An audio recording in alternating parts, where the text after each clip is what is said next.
Okay, let's have a look at some basic Python operators.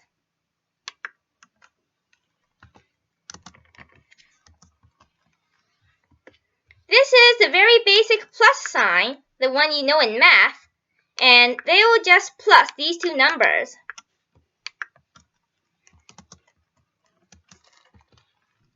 This obviously minuses the numbers.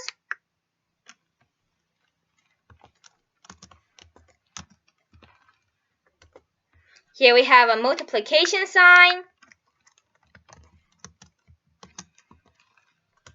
And we have a division sign. You see the result here gives us a 0.0. That is because this division sign is for floats. Like they will convert the answer into a float. If we do not want that,